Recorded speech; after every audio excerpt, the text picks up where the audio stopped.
ตลอดหลายศตวรรษแห่งความรุ่งเรืองชาวโรมันโบราณนับถือเทพเจ้ามากมายหลายองค์เป็นเครื่องยึดเหนี่ยวจิตใจ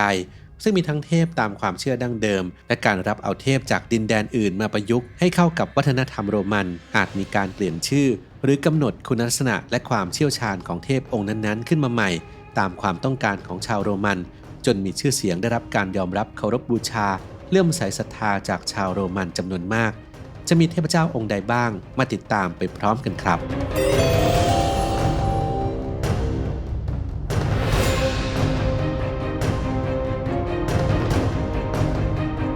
อาชีพรายได้ดีแถมเที่ยวฟรีรอบโลกทำงาน3 ปีมีเงินเก็บเป็นล้านอยากเรียนเพื่อทำงานบริการอาหารและเครื่องดื่มนึกถึงเรามารุโชติเราคือโรงเรียนมารุสอนอาชีพการเรือสำราญและการโรงแรมเพียงคุณมุ่งมั่นเราพร้อมผลักดันฝันให้ไกลไปให้ถึง 1. ซิเบลลีเทพีซิเบลลีหรือที่ชาวโรมันรู้จักกันในชื่อแมกนามาเตอร์หรือเกรทมาเตอร์แม่ผู้ยิ่งใหญ่เป็นเทพีแห่งการประสูติและฤดูใบไม้ผลิแห่งอนาโตเลียเป็นที่เคารพบูชากันมาตั้งแต่ช่วง 1,000 ปีแรกก่อนคริสต์ศักราชโดยชื่อที่แตกต่างกันไปเทพีซิเบลลีเข้ามาในโรมันในช่วงสงครามพิวนิกครั้งที่2กับชาวคาร์เทจครั้งนั้นวุฒิสภาต้องขอคำแนะนำจากเทพยากรซิบิลลินซึ่งเป็นผู้เผยพระวจนะหรือนักพยากรณ์ชาวกรีกในตำนาน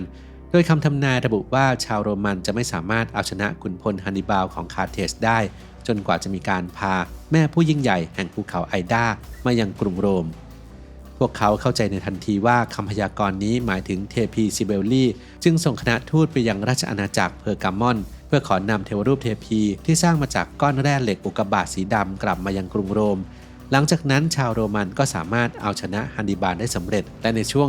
191 ปีก่อนคริสต์ศักราชชาวโรมันได้สร้างวิหารอุทิศแด่เทพีซิเบลลีไว้บนเนินเขาพาลาไทน์ 2. มิทรัสเป็นเทพเจ้าที่ค่อนข้างลึกลับปรากฏตัวในบันทึกทางประวัติศาสตร์ราวช่วงปลายศตวรรษที่1ก่อนคริสต์ศักราชจากนั้นก็หายตัวไปอย่างรวดเร็วในศตวรรษที่4โดยวิหารโรมันของเทพมิทรัสส่วนใหญ่นั้นจะตั้งอยู่ทางตะวันตกของจักรวรรดิประเด็นที่เหล่านักวิชาการถกเถียงกันเกี่ยวกับเทพเจ้าองค์นี้คือเรื่องต้นกำเนิดที่แท้จริงซึ่งดูเหมือนชาวโรมันจะเชื่อว่าเป็นเทพที่มาจากเปอร์เซียและเรียกลัทธิบูชาเทพมิทรัสว่าเป็นความลึกลับของชาวเปอร์เซียส่วนในวัฒนธรรมอินโดอิหร่านทางตะวันออกเทพมิทรัสจะเป็นที่รู้จักกันในชื่อมิตราซึ่งได้รับการบูชามานับพันปีก่อนคริสต์ศักราชโดยทั่วไปแล้วเทพมิทรัสเป็นเทพเจ้าแห่งพระอาทิตย์ขึ้นพันธสัญญาและมิตรภาพของชาวเปอร์เซียทั้งยังทำหน้าที่กำกับดูแลการเปลี่ยนแปลงของฤดูกาลรักษาระเบียบของจักรวาลและรับผิดชอบในการมอบพระกรุณาอันศักดิ์สิทธิ์แก่กษัตริย์ทำให้การปกครองถูกต้องตามกฎหมายในด้านการสู้รบเทพมิทรัสมีฐานะเป็นผู้พิทักษ์ของเหล่าผู้ศรัทธาและมักถูกนักรบเรียกขานพระนามก่อนการต่อสู้นำมาซึ่งสถานะเทพเจ้าแห่งสงครามในภายหลังนอกจากนี้เมื่อมีการกล่าวถึงเทพมิทรัสมักจะปรากฏภาพการบูชายันวัวตัวผู้ตามพิธีกรรมที่ยึดถือกันเรียกว่าโอร็อกโทนีหรือบางครั้งก็ปรากฏภาพคนถือคบเพลิง2 คนอยู่เคียงข้าง 3. แบ็คคัส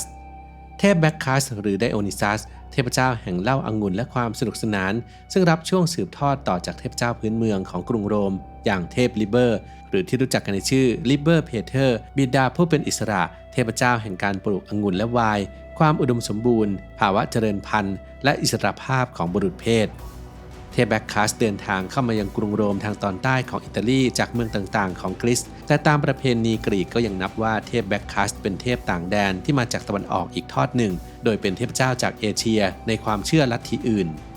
ตามตำนานไดโอนิซัสหรือเทพแบ็คคัสเป็นบุตรของซูสกับมารดาที่เป็นมนุษย์ชื่อซิมิลีแต่เนื่องจากซิมิลีสิ้นใจขณะตั้งครรภ์ซูสจึงเก็บครรภ์ของไดโอนิซัสที่ยังไม่เกิดมาเย็บไว้ที่ต้นขาของตนเองต่อมาเมื่อทารกเจริญเติบโตเต็มที่ซูสจึงส่งมอบทารกไดโอนิซัสให้กับเทพเฮอร์มิสเดินทางไปยังเทือกเขาไนซาในเอเชียต่อมาเมื่อเขาเติบใหญ่จึงออกเดินทางท่องเที่ยวไปในซีเรียและในอียิปต์ก่อนจะเดินทางกลับมายังกรีซ 4. ไอซิสเทพีไอซิสมายังกรุงโรมผ่านทางอียิปต์ประมาณศตวรรษที่2ก่อนคริสตกาลเดิมทีเธอเป็นผู้พิทักษ์บัลลังก์อียิปต์และมีความเกี่ยวข้องกับเวทมนต์ไอซิสเป็นทั้งน้องสาวร่วมอุทธรและภรรยาของโอซิริส และเป็นเทพีที่ทรงอิทธิพลเป็นอย่างมากถึงขนาดที่ว่าในช่วงที่รุ่งเรืองสูงสุดเทพีไอซิสมีความสำคัญมากกว่าเทพราแห่งดวงอาทิตย์เสียอีกตามตำนานเทพีไอซิสนั้นมีอำนาจเหนือชีวิตและความตายดังที่ปรากฏในตอนที่โอซิริสถูกเทพเซสผู้เป็นน้องชายสังหารก่อนจะฉีกศพจนขาดวิ่นและโยนทิ้งไปทั่วดินแดนอียิปต์แต่สุดท้ายไอซิสก็สามารถรวบรวมชิ้นส่วนศพของสามีและชุบชีวิตขึ้นมาได้รวมถึงการให้กำเนิดบุตรชายอย่างเทพฮอรัสตามมาในภายหลังอย่างน่าอัศจรรย์เมื่อเทพีไอซิสเข้ามาในกรุงโรมได้รับความนิยมเป็นอย่างมากในหมู่ชนชั้นล่างและทาสเนื่องจากลัทธิบูชาเทพีไอซิสให้คำสัญญาว่าสามารถช่วยฟื้นคืนชีพให้กับบรรดาสาวกผู้ศรัทธาได้เช่นเดียวกับที่เคยเกิดขึ้นกับเทพโอซิริสผู้เป็นสามี 5. เซราพิสเป็นชื่อที่ทอเลมีที่ 1ตั้งให้กับเทพเจ้าที่ถือกำเนิดขึ้นจากการบูชาเทพีโอซิริสผู้ปกครองยมโลกกับวัวอาปิสวัวศักดิ์สิทธิ์ซึ่งเป็นร่างจำแรงของเทพทาเทพเจ้าผู้สร้างเมมฟิสลัทธิบูชาเทพเซราพิสแพร่กระจายออกไปนอกอเล็กซานเดรียก่อนจะได้รับความนิยมเพิ่มมากขึ้นในกรุงโรมแม้ว่าจักรพรรดิอัลกุสตุสจะสั่งห้ามชาวต่างชาติประกอบพิธีกรรมทางศาสนาภายในเมืองก็ตามด้วยเหตุนี้เซราพิสจึงมักได้รับการเคารพบูชาร่วมกับเทพีไอซิสในฐานะสวามีแทนที่เทพโอซิริสซึ่งปรากฏให้เห็นผ่านการสร้างวิหารแห่งไอซิสและเซราพิสวิหารคู่ที่สร้างในย่านมาติอุสในกรุงโรมต่อมาในรัชสมัยจักรพรรดิฟลาเวียนเทพีเซราพิสได้รับความนิยมมากจนปรากฏภาพของเขาบนเหรียญที่ใช้กันในจักรวรรดิเลยทีเดียว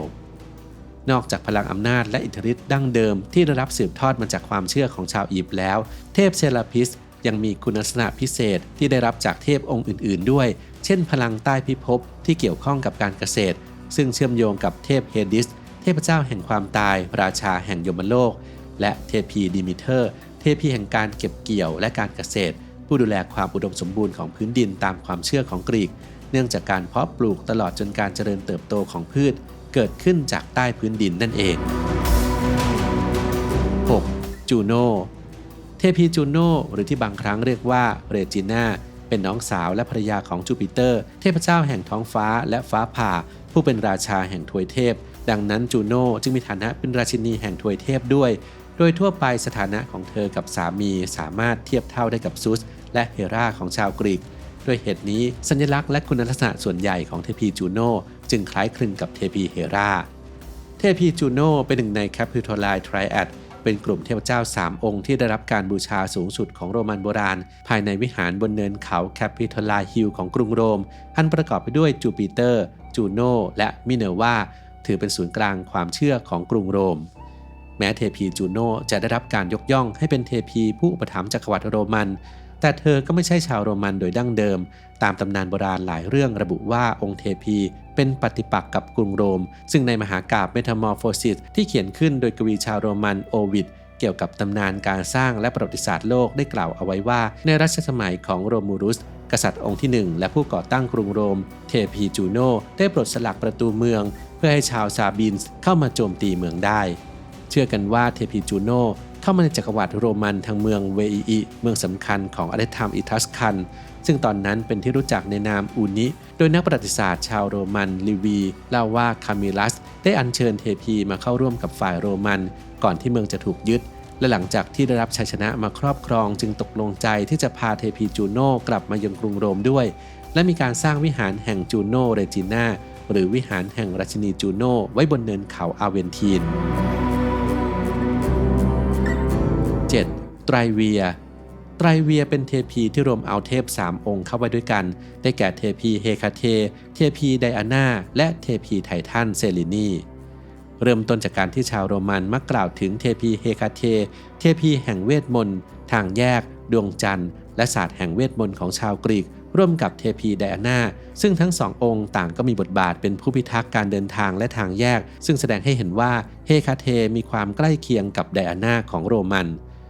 เทพีเฮคาเทปรากฏตัวครั้งแรกในบทกวีทีโอโกนีของเฮซิโอดกวีชาวกรีกจากศตวรรษที่8ก่อนคริสต์ศักราชที่บรรยายถึงต้นกำเนิดและลำดับวงตระกูลของเทพเจ้ากรีกโดยคาดว่าเทพีเฮคาเทเป็นหนึ่งในเทพไททันเทพเจ้ายุคก่อนหน้าเทพแห่งเทือกเขาโอลิมปัสและในเพลงสรรเสริญเทพีเฮคาเทได้รับอำนาจเหนือโลกทะเลและสวรรค์ จนแม้แต่ซุสก็ไม่สามารถปฏิเสธพลังเหล่านี้ของเธอได้เมื่อถึงยุคโรมันรูปลักษณ์ขององค์เทพีกลายมาเป็น3หัว3ร่างรวมกันโดยนอกเหนือจากจะเกี่ยวข้องกับเทพีไดอาน่าแล้วชาวโรมันมองว่ายังเกี่ยวโยงกับเทพีไททันเซลินีเทพีแห่งดวงจันทร์ดั้งเดิมอีกด้วยจึงรวมเอาลักษณะร่วมของทั้ง3เทพีที่คล้ายคลึงกันเข้าไว้ด้วยกัน 8. มิเนอร์วาแม้ผู้คนจะเชื่อมโยงเทพีมิเนอร์วากับเทพีอาธีนาคู่เหมือนเทพกรีกแต่จริงๆแล้วมิเนอร์วามีต้นกำเนิดมาจากชาวอีทรัสคันซึ่งสำหรับทั้งชาวอีทรัสคันและชาวโรมันมิเนอร์วาเป็นเทพีแห่งสงครามภูมิปัญญาการค้างานฝีมือและผู้อุปถัมภ์ศิลปะนอกจากนี้มิเนอร์วายังได้รับการบูชาเคียงข้างจูปิเตอร์กับจูโนในฐานะแคปิโตไลไทรแอดเทพทั้ง3ของจักรวรรดิโรมันด้วยตลอดช่วงศตวรรษที่4และ3ก่อนคริสต์ศักราชมิเนอร์วากลายเป็นเทพที่ชาวโรมันนำเอาตำนานของกรีกมาอ้างอิงเป็นที่มาของเธอซึ่งทำให้เกิดเป็นความเข้าใจผิดเกี่ยวกับต้นกำเนิดของมิเนอร์วาและแม้ว่าสถานที่ตั้งวิหารของเทพีมิเนอร์วาบนเนินเขาอาเวนทีนจะช่วยยืนยันว่าเป็นเทพเจ้าที่มาจากต่างแดนโดยเพราะเป็นเขาที่อยู่นอกกำแพงเมืองและเป็นที่ตั้งถิ่นฐานของชาวอิทรัสคันมาก่อนแต่มิเนอร์วาก็ได้รับความเคารพนับถือจากบรรดาพ่อค้าช่างฝีมือทหารศิลปินและนักปรัชญาชาวโรมันอย่างกว้างขวาง 9. เอสคูลาปิอุสหรือแอสคลิเพียสเป็นเทพเจ้าแห่งสุขภาพและการแพทย์ที่เข้ามายังกรุงโรมในปี 293 ก่อนคริสตกาลโดยมาจากเมืองเอพิดารุอัมอาณานิคมของกรีกและโรมันโบราณเนื่องจากตอนนั้นเกิดโรคระบาดทำลายล้างเมืองชาวโรมันจึงขอคำแนะนำจากเทพยากรซิบิลินซึ่งก็ทำนายว่าโรคระบาดจะไม่สิ้นสุดลงหากไม่ได้รับความช่วยเหลือจากเอสคูลาปิอุสจึงส่งคณะทูตไปยังเมืองเอพิดารุอัมเพื่อเชิญองค์เทพมายังกรุงโรมและจัดสถานที่ศักดิ์สิทธิ์สำหรับประดิษฐานไว้บนเกาะไทเบอร์ส่วนชาวกรีกจะรู้จักเทพเจ้าองค์นี้ในชื่อเอสเคปิโอสบุตรของเทพอพอลโลกับเจ้าหญิงโคโรนิสแห่งเทสซาลีซึ่งเป็นเทพที่ได้รับการฝึกฝนจากมนุษย์ครึ่งคนครึ่งม้าไครอนในด้านศิลปะการแพทย์กับการล่าสัตว์จะกลายมาเป็นศัลยแพทย์ที่มีทักษะมากความสามารถจนถึงขนาดทำให้คนตายฟื้นคืนชีพได้ส่งผลให้เทพซุสหวาดระแวงในความสามารถของเขาจึงฟาดฟันเขาด้วยอัศนีบาทจนถึงแก่ชีวิต 10. พระคริสต์ศาสนาคริสต์เริ่มต้นจากการเป็นส่วนหนึ่งของศาสนายูดาห์หรือศาสนายิวโดยในทศวรรษที่ 40 หลังจากการตรึงกางเขนของพระเยซูหรือเยซูชาวนาซาเรตอัครสาวกของพระคริสต์ก็ทำหน้าที่เผยแพร่วจนะของพระองค์ไปทั่วทะเลเมดิเตอร์เรเนียนตะวันออกหนึ่งในนั้นคือนักบุญเปาโลอัครสาวกที่มีอิทธิพลยาวนานที่สุดเนื่องจากความสามารถในการพูดและเขียนในภาษากรีกซึ่งเป็นภาษากลางในสมัยนั้นในช่วงแรกศาสนาคริสต์ยังไม่ได้รับความนิยมในโรมันมากนักเนื่องจากความเชื่อที่นับถือพระเจ้าเพียงองค์เดียวชาวคริสต์จึงถูกห้ามไม่ให้ถวายเครื่องบูชาแด่เทพเจ้าหรือพระเจ้าองค์อื่นตลอดจนองค์จักรพรรดิส่งผลให้เมื่อชาวโรมันพบเห็นชาวคริสต์ก็จะพากันข่มเหงอย่างไม่ลดละจนกระทั่งรัชสมัยจักรพรรดิคอนสแตนตินมหาราชศาสนาคริสต์กลายเป็นศาสนาที่ดีได้รับการยอมรับและในปี 380 จักรพรรดิทีโอดอซิอุสมหาราชได้กำหนดให้ศาสนาคริสต์เป็นศาสนาประจำชาติอย่างเป็นทางการของจักรวรรดิโรมันชาวโรมันเป็นชาติที่เคร่งในเรื่องศาสนาและความเชื่อเป็นอย่างมากบรรดาเทพเจ้าจึงมีอิทธิพลต่อชีวิตในแทบทุกด้านและเมื่อรับเอาเทพเจ้าต่างแดนเข้ามาในกรุงโรมแล้วก็จะพยายามใช้ประโยชน์จากการนับถือเทพเจ้าเหล่านั้นให้ได้มากที่สุดเริ่มตั้งแต่ตอนไปรุกรานดินแดนอื่นชาวโรมันจะอัญเชิญเทพเจ้าประจำเมืองฝ่ายตรงข้ามให้มาอยู่เคียงข้างพวกเขาและชัยชนะจากสงครามครั้งนั้นๆจะเป็นเครื่องยืนยันว่าเทพเจ้าได้ตกลงรับข้อเสนอและตามกลับมายังกรุงโรมด้วยนอกจากนี้การรับเอาเทพเจ้าจากต่างแดนเข้ามายังมีประโยชน์ในด้านการเมืองการปกครองเพราะการนำมาควบรวมเข้ากับเทพเจ้าท้องถิ่นความเชื่อหรือศาสนาประจำชาติที่มีอยู่เดิมจะเป็นการเปิดโอกาสให้ประชาชนรู้สึกมีอิสระในการเลือกและทำให้การปกครองของโรมันถูกต้องตามกฎหมายนั่นเอง